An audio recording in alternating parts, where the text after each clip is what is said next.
Team Canada has won its 5th straight gold medal at the World Junior Hockey Championship by defeating Sweden in the final game in Ottawa.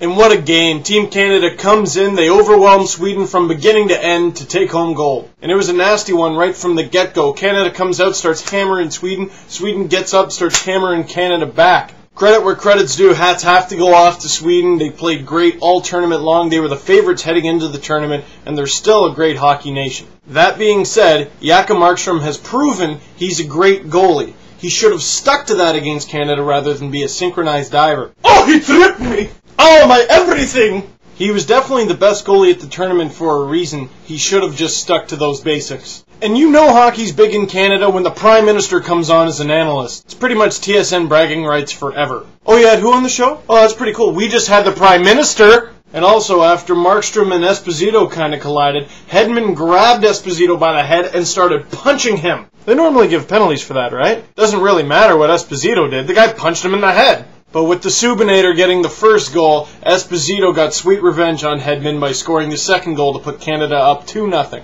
And that's a little ironic, isn't it? Because Magnus Svensson-Pajärvi of Sweden said Canada would crap their pants if they got down by a couple goals. Esposito got the second goal, but who got the assist? Karma? Sweden would eventually get a goal to make it 3-1, but they pulled their goalie way too early in my opinion, and Canada ends up winning the whole thing 5-1. I guess Canada wanted a goal for every consecutive gold medal. And how poetic was it that Dustin Tokarski got Player of the Game for Canada? He was criticized all tournament long, and people almost started to forget. This guy won the Memorial Cup last year. He knows what he's doing. And move over Timberlake, there's a new JT in town, John Tavares, getting tournament MVP. And when you're MVP, you can wear your hat backwards. It was great seeing Tavares and Subban singing the national anthem beside each other. They were on the team last year, they won gold, didn't have a huge role on the team, but this year, man, they were front and center. Hey PK, what do you say to that?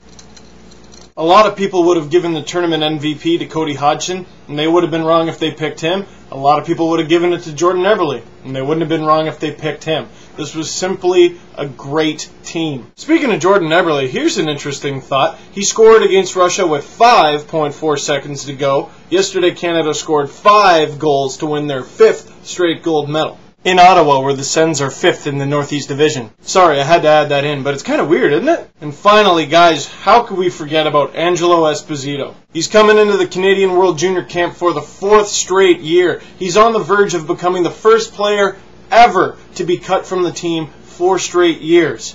And he makes the team. He's one of just 3 QMJHL players on the team and the only Quebec-born player on the entire roster. He came in, he fought hard, and he scored the gold medal winning goal against Sweden. Go figure. Despite losing over half a dozen players to the NHL, despite all the injuries, and despite not even being the favorites coming into the tournament, Canada wins its 5th straight gold medal at the World Junior Hockey Championship. I'll see you guys next year in Saskatoon and Regina for the Drive for 6. That doesn't rhyme, but we'll work on it. Oh, Canada! You gotta love hockey, eh?